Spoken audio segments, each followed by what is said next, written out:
हरे कृष्णा। आज हम स्टार्ट कर रहे नमकीन डबल रोटी में। हम रीड कर रहे थे जो न्यूज़पेपर में जितनी भी विज्ञप्ति आई थी उस टाइम पे, अंतर्राष्ट्रीय धार्मिक स्वतंत्रता विज्ञप्ति, तो उसके बारे में हम रीड कर रहे थे। तो उसका हमने भाग फर्स्ट देख लिया था भौगोलिक क्षेत्र के आधार पर। अब हम भाग सेकंड देखेंगे, धार्मिक स्वतंत्रता की स्थिति, कानूनी नीतिगत ढांचा।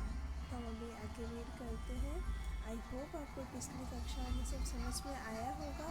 अगर कुछ समझ में ना आया हो तो आप मुझे बता सकते हैं कमेंट करके, तो मैं कोशिश करूँगी प्रभुपाद जी और वैष्णव के द्वारा, ताकि मैं और अच्छे से बता सकूँ, आपको समझा सकूँ। तो हम आगे रीड करते हैं। आर्मेनिया के संविधान में धार्मिक स्वतंत्रता का उल्लेख है, परंतु कानूनी तौर पर आर्मेनियाई अपोस्टलिक चर्च को छोड़कर शेष सब स्थानों पर कुछ न कुछ रोक टोक है। वहाँ का संविधान विचारों या मान्यताओं की भी स्वतंत्रता का समर्थन करता है। 1991 में विचार स्वतंत्रता का कानून जो 1997 में सुधारा गया था, उसमें भी चर्च और राज्य को अलग स्थान दिया गया, परंतु आर्मेनियाई अपोस्टलिक चर्च को राष्ट्रीय चर्च का स्थान मिला। 1993 के राष्ट्रपति के एक आदेश ने 1997 के कानून को अमान्य करते हुए आर्मेनियाई अपोस्टलिक चर्च की स्थिति और भी बलवान कर दी थी। 1991 के कानून के अनुसार सभी धार्मिक स्थानों को state council of religious affairs में रजिस्टर करवाना आवश्यक कर दिया है। State council of religious affairs शासनिक संस्था है और प्रधानमंत्री के अंतर्गत आती है। इसका मंत्रिमंडल में कोई भी विभाग नहीं है। इस काउंसिल में धार्मिक अल्पमत का कोई भी स्थान नहीं है। जो भी इसमें याचिका दायर करना चाहता हो तो धर्म भौतिकता से मुक्त और पूर्ण आध्यात्मिक होना चाहिए और ऐतिहासिक धार्मिक ग्रंथों पर ही आधारित होना चाहिए। धार्मिक संस्था कहे जाने के लिए उस धर्म में कम से कम 200 वयस्क मतावलंबी होने चाहिए। यह संख्या पहले 50 थी और 1997 में बढ़ाकर 200 कर दी गई। ऐसी धार्मिक संस्था जिसका पंजीकरण याचिका अस्वीकार कर दिया हो, वह संस्था समाचार पत्र, पत्रिका आदि प्रकाशित नहीं कर सकती है। संस्थाओं के स्थान, किराए पर और टेलीविज़न या रेडियो पर कोई भी कार्यक्रम प्रस्तुत तथा अपनी संस्था से संबंधित विदेशों से आने वाले प्रवचनकारकों के वीज़ा प्रस्तावित नहीं करी जा सकती। 1997 के कानून के अंतर्गत पहले से अपंजीकृत किसी भी धार्मिक समूह का पंजीकरण ठुकराया नहीं गया था, परंतु यह काउंसिलर आज भी यहोवा के साक्षी समूह का पंजीकरण नकारती है। बहुत से धार्मिक दूसरे समूह जैसे मोलेखानी, जो रूस के पुराने विश्वासों की एक शाखा है, तथा कुछ यजीदी पंजीकृत है। State council of religious affairs के अनुसार सैकड़ों सदस्यों युक्त इन दो समूह ने पंजीकरण का प्रयत्न नहीं किया। 30 जून 2001 को 50 धार्मिक समूह, जो एक समूह विशेष का ही भाग है, काउंसिल ऑफ रिलीजियस अफेयर्स से पहले से पंजीकृत है। सभी धार्मिक समूह हर वर्ष पुनः पंजीकृत किए जाते हैं। हरे कृष्णा और यहोवा के साक्षी को छोड़कर सभी समूह ने पुनः पंजीकरण करवा लिए हैं। हरे कृष्णा समूह की सदस्यता संख्या कानूनी तौर पर बहुत कम है, जो 1998 तक पुरानी 50 की सीमा से भी कम हो गई है। यद्यपि यहोवा के साक्षी समूह की सदस्य संख्या कानूनी मापदंड के अनुसार ठीक है, परंतु फिर भी कोई उनका पंजीकरण state council of religious affairs द्वारा नकार दिया जाता है। वर्तमान के कानून के अनुसार राजकीय स्कूलों में धार्मिक शिक्षा केवल आर्मेनियाई अपोस्टलिक चर्च द्वारा नियुक्त शिक्षकों द्वारा दी जा सकती है। यदि स्कूल प्रिंसिपल आर्मेनियाई अपोस्टलिक चर्च से प्रार्थना करता है तो वे धार्मिक शिक्षा तथा धार्मिक साहित्य की शिक्षा के लिए पादरी भेज देते हैं। दूसरे धार्मिक शिक्षकों को स्कूल में धार्मिक शिक्षा देने की मनाही है, परंतु वे अपने निजी घरों में अपने समूह के बच्चों को शिक्षा दे सकते हैं।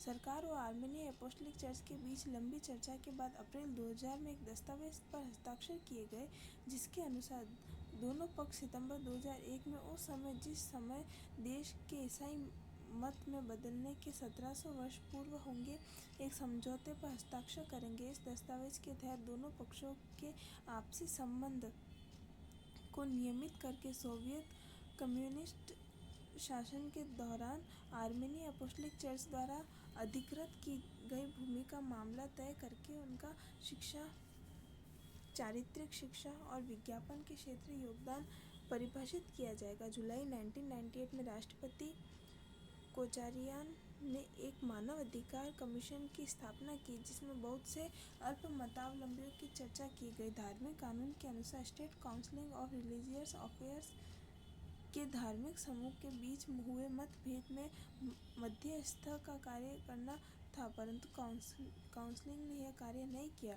धार्मिक की स्वतंत्रता पर आधारित इस विज्ञप्ति में अध्ययन की गई कालावधि के दौरान अधिकतर धार्मिक समूह ने उनकी गतिविधियों में से किसी भी प्रकार की गंभीर कानूनी रोक-टोक नहीं बताई। यद्यपि आर्मेनियन अपोस्टलिक चर्च के अतिरिक्त सभी अन्य धार्मिक समूहों पर सरकारी कानून के अनुसार रोक-टोक है। विशेषतः 1991 के अनुसार प्रोसेलाइटिज्म, जिसकी कानून में कोई परिभाषा नहीं दी गई है, आर्मेनियन अपोस्टलिक चर्च के अतिरिक्त सभी धार्मिक समूह द्वारा वर्जित है। अन्य संस्थाओं को state council of religious affairs से पंजीकरण करना आवश्यक है। इस बीच state council of religious affairs यहोवा के गवाह समूह के पंजीकरण को ठुकराती रही।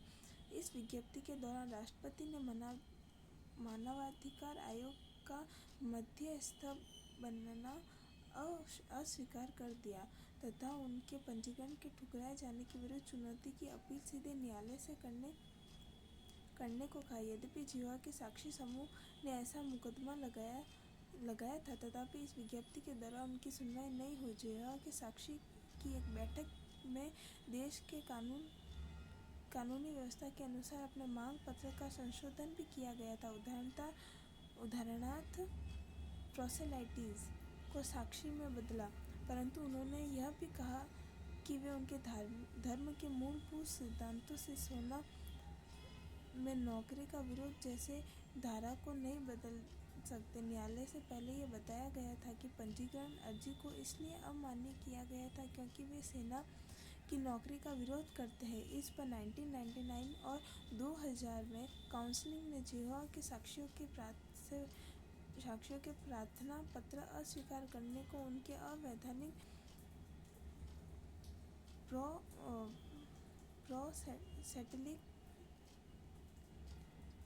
प्रोसेलिटिज्म, जो उनके धर्म का एक अंग है, को अवैध घोषित कर उचित ठहराया।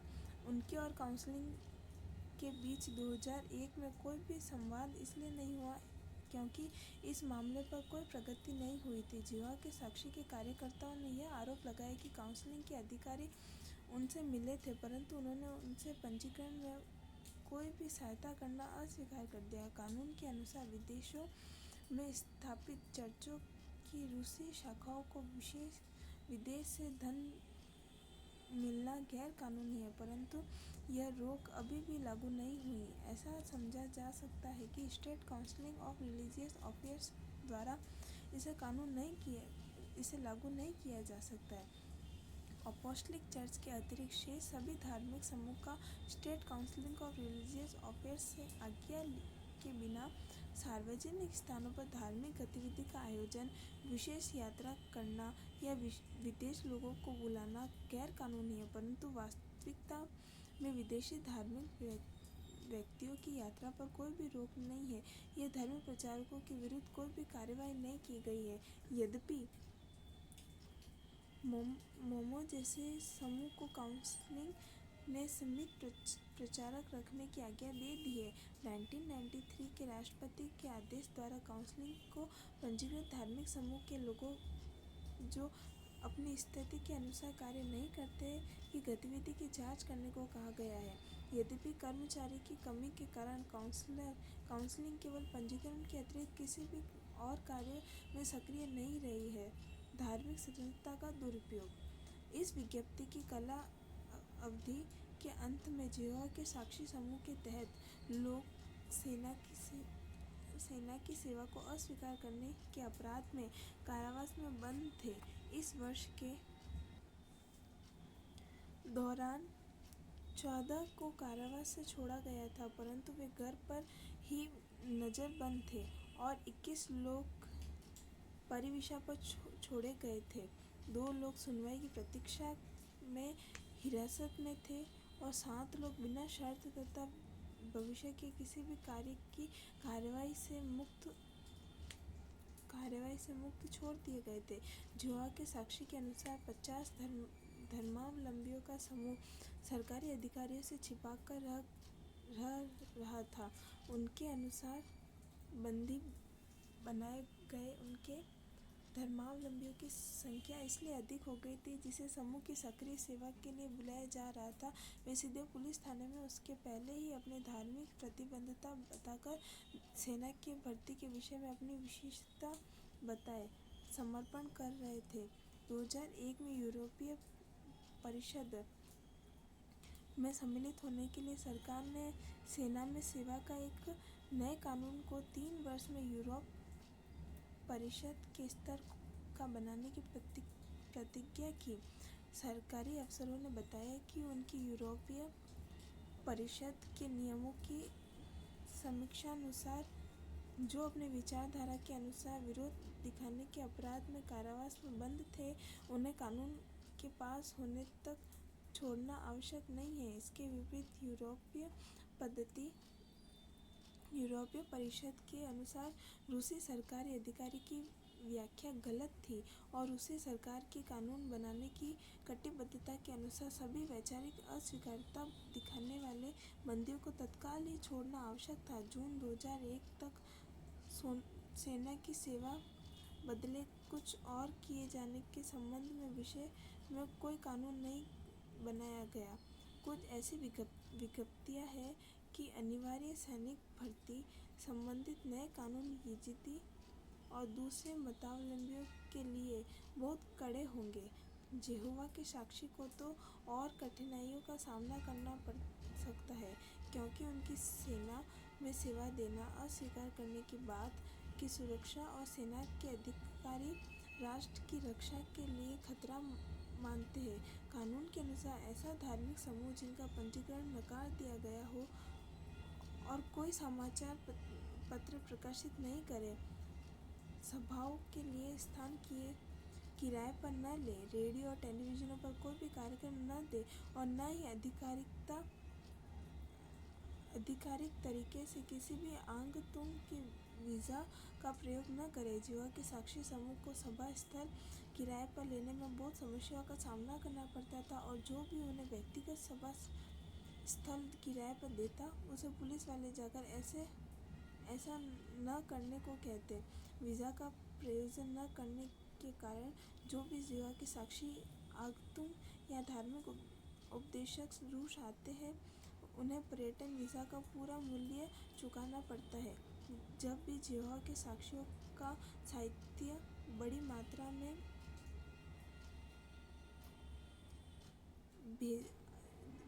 में जाता है तो उसे वहाँ पर कोई भी जब्त कर लेता है। यद्यपि जेहोवा के साक्षी के सदस्य अपने उपयोग के लिए छपे हुए प्रकाशन सीमित संख्या में ला सकते हैं।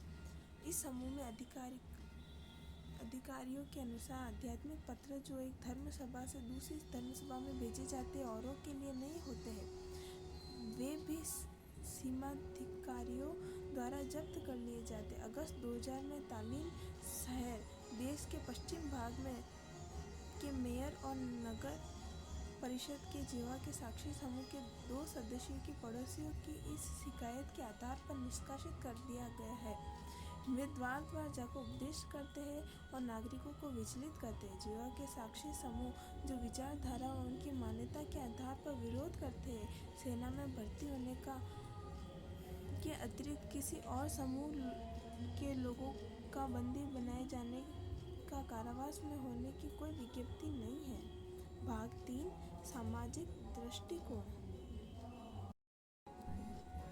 समाज के विभिन्न धर्मों में आपसी संबंध मधुर है, परंतु कुछ अल्प मध्यावलंबियों के प्रति उनका दृष्टिकोण तथा मुसलमानों के प्रति असहिष्णुता एक समस्या है। आर्मेनिया अपोस्टलिक गिरजाघर विश्व गिरजाघर परिषद का सदस्य है और थोड़े से सैद्धांतिक मतभेद के होते हुए भी उनके कई ईसाई धार्मिक समूह जैसे पूर्वी रूढ़िवादी church, Roman Catholic church, Anglican church और अन्य प्रोटेस्टेंट चर्चा में मित्रवत संबंध है।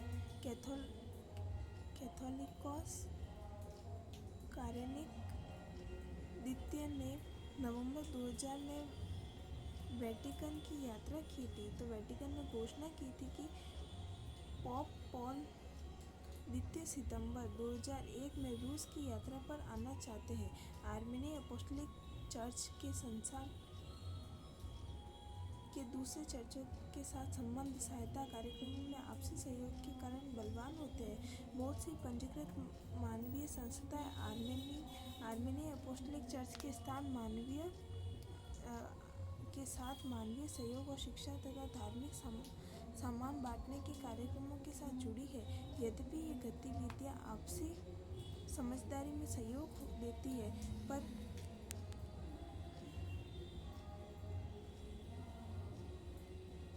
प्रतियोगिता की छिपी हुई छाया में चलती है।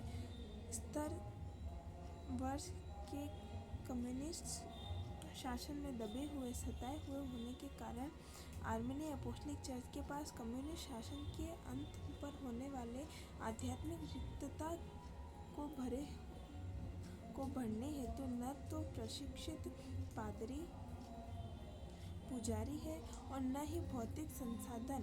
अपारंपरिक समूह को संदेह की नज़र से देखा जाता है और जिनका विदेशों में मुख्यालय है, ऐसे धार्मिक संस्थानों को आर्मेनियन अपोस्टलिक चर्च के लिए खतरा समझा जाता है। इसलिए ऐसे धार्मिक समूह बहुत सावधानी से कार्य करते हैं। अक्टूबर 1999 में हुए पहले चुनाव में चयनित कारेकिन द्वितीय का पहला कार्य था एक सचिवालय की स्थापना, जो दूसरे ईसाई मतों के मध्य एकता विकसित करने का कार्य करे।